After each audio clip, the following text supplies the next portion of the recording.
Nizamabad parliament ఓటర్లు విఘ్నతతో vote వేయాలని అన్నారు బీఆర్ఎస్ ఎంపీ అభ్యర్థి బాజిరెడ్డి గోవర్ధన్. తప్పుడు వాగ్దానాలకు మోసపోవద్దని సూచించారు. తనకు ఒక్కసారి అవకాశం ఇస్తే పార్లమెంట్ నియోజకవర్గ పరిధిలో అభివృద్ధి చేసి చూపిస్తానంటున్న బీఆర్ఎస్ ఎంపీ అభ్యర్థి బాజిరెడ్డి గోవర్ధన్ తో మా నిజామాబాద్ ప్రతినిధి రాజు ఫేస్ టు ఫేస్. హడావుడైతే మొదలైంది. పార్లమెంట్ బీఆర్ఎస్ అభ్యర్థిగా మనతో పాటు బాజిరెడ్డి గోవర్ధన్ గారు ఉన్నారు.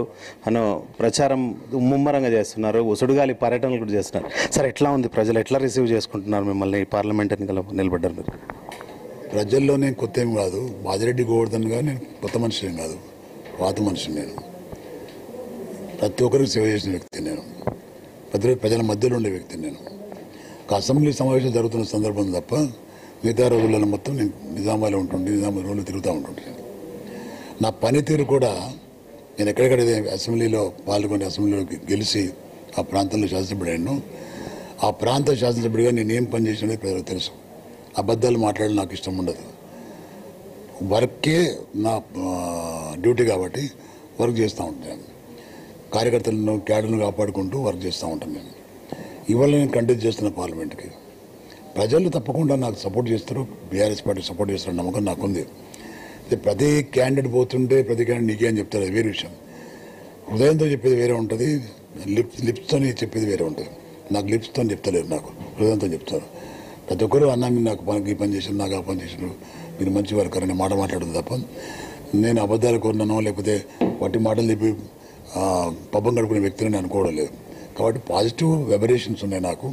తప్పకుండా బీఆర్ఎస్ పార్టీ అభ్యర్థిగా నాకు గెలుపు ఖాయమని అనుకుంటున్నాను. పార్లమెంట్ పరిధిలో మీరు ఏ సమస్యలు, అంటే ప్రధానంగా మీ సమస్యలు వినబడుతున్నాయి, వాటిని ఎట్లా పరిష్కరిస్తారు? సమస్యలు 3-4 ఉన్నాయి. ఏంటంటే ఒక గల్ఫ్ కార్మికుల సమస్య ఒకటి ఉంది, అది సెంట్రల్ గవర్నమెంట్ ద్వారా పరిష్కారం చేయొచ్చు. స్టేట్ గవర్నమెంట్ కొంచెం ప్రయత్నం చేసింది, కాలేదు. సెంట్రల్ గవర్నమెంట్ యొక్క పరిధి అది, అంతర్జాతీయ విషయం కాబట్టి ఇవాళ మన లేబర్, మన యూత్, మన వర్కర్స్ చాలామంది గల్ఫ్ పడబడుతున్నారు ఎంప్లాయ్మెంట్ లేక. ఆ వెళ్ళిన వాళ్ళు మోసానికి గురవుతున్నారు, నకిలీ ఏజెంట్ల బారిన పడుతున్నారు, ఆరోగ్యాలు పాడైపోయి హాస్పిటల్ పడుతున్నారు, చాలామంది చనిపోతున్నారు, శవాలు తెచ్చే పరిస్థితి లేరు. చాలా మట్టుకు మా కవిత మా చాలా శవాలు తెప్పించింది, చాలామందికి న్యాయం చేసింది ఆమె. సో ఇవాళ జైలు పోయింది, కుట్రతో జైలు పోయిన వారు. తప్పకుండా వారు బయటకు వస్తారని నమ్మకం నాకుంది. రేపు పార్లమెంట్ నేను గెలిచిన తర్వాత తప్పకుండా గల్ఫ్ కార్మికుల సమస్యను పరిష్కారం కోసం నేను గలమెత్తుతా. పార్లమెంట్లో తప్పకుండా పరిష్కారం అయ్యే దిశలో ఉంటా.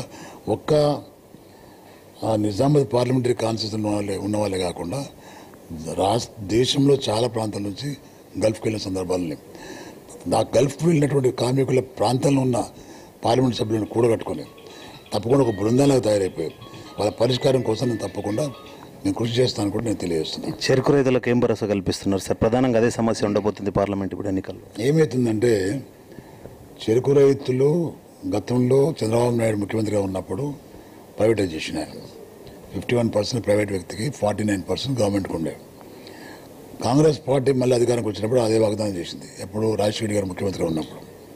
అప్పుడేం చేశారు, మేము ఓపెన్ చేస్తాం, తప్పకుండా ఓపెన్ కాదు, మేము ప్రభుత్వం టేక్ ఓవర్ చేసుకుంటుంది, ప్రభుత్వం నడిపిస్తుందని చెప్పి హామీ ఇచ్చినప్పుడు కాంగ్రెస్ ప్రభుత్వం వచ్చింది రాజశేఖర్ గారి నాయకత్వంలో. అప్పుడు నేను కూడా ఎమ్మెల్యే ఉన్నాను, సుదర్శన్ రెడ్డి గారు ఎమ్మెల్యే ఉన్నాడు, జీవన్ రెడ్డి గారు కూడా ఉన్నాను నేను అనుకుంటా. వీళ్ళందరూ సందర్భంలో మనం హామీ ఇచ్చినాం కదా, అది ఓపెన్ చేయాలన్నప్పుడు, అది టేక్ ఓవర్ చేయాలన్నప్పుడు రత్నాకర్ రావు గారు అయిన మినిస్టర్ ఉండే, ఆయన నాయకత్వంలో ఒక కమిటీ వేసిన, హౌస్ కమిటీ 3-4 ఏళ్ళు నడిచింది. తర్వాత దాని రిపోర్ట్ ఏమి ఇచ్చిందంటే ప్రైవేటైజే కరెక్టు, గవర్నమెంట్ టేక్ ఓవర్ చేసుకొని చెప్పి రిపోర్ట్ ఇచ్చారు. మళ్ళీ యాజ్టీస్గా మళ్ళీ ఉన్నోడికి ఇచ్చేసిండ్రు. మళ్ళీ దాన్ని తెర మీద తీసుకొచ్చింది. ఇప్పుడు మళ్ళీ మేము గెలిస్తే ఓపెన్ చేస్తామని. ఇవన్నీ ప్రజలను మిస్గైడ్ చేసే మాటలు. ప్రజలు కూడా మ్యాక్సిమం 90-95% కేన్ గ్రోయర్స్ ఎవరైతే ఉన్నారో వాళ్ళంతా ప్యాడీకి కన్వర్ట్ అయ్యారు. ఏదైతే నిజాం షుగర్ ఫ్యాక్టరీ ఉందో అది స్క్రాప్ అయిపోయింది, కొత్త ఫ్యాక్టరీ కట్టాలా, రైతాంగాన్ని కూడా ప్రిపేర్ చేయాలా, వాళ్ళను మోటివేట్ చేయాలా. వాళ్ళు చెరుకు వేస్తే తప్పకుండా ఫ్యాక్టరీ కట్టాల్సిందే. కానీ ఇప్పుడు నువ్వు ఎలక్షన్లో, పార్లమెంట్ ఎలక్షన్ అని చెప్పేసి బోధనకి వెళ్ళి షుగర్ ఫ్యాక్టరీ చుట్టూ ప్రదర్శనలు చేయడము కాంగ్రెస్ పార్టీ నాయకులు, ముత్తంపేటకి వెళ్ళి చంద్రబాబు తర్వాత జీవన్ రెడ్డి గారు తిరగడం, ఇవన్నీ ఓట్ల కోసమే. ఏదైతే ఆ అబద్ధం వాగ్దానాలు చేసిందో, వాగ్దానాల పరిస్థితి ఏందో షుగర్ ఫ్యాక్టరీ పరిస్థితి అంతే. Yes, thank you sir. ఇది పార్లమెంట్ నియోజకవర్గ ప్రజలు మాత్రం విఘ్నత ఓటు వేసి ఒకసారి అవకాశం ఇవ్వాలని తెలుస్తున్నారు. తనకు అవకాశం ఇస్తే మంచి అభివృద్ధి చేస్తానని బాజిరెడ్డి గారు తెలుస్తున్న పరిస్థితి. కెమెరా పర్సన్ లక్ష్మణ్తో రాజు, మహాన్యూస్, నిజామాబాద్ నుండి.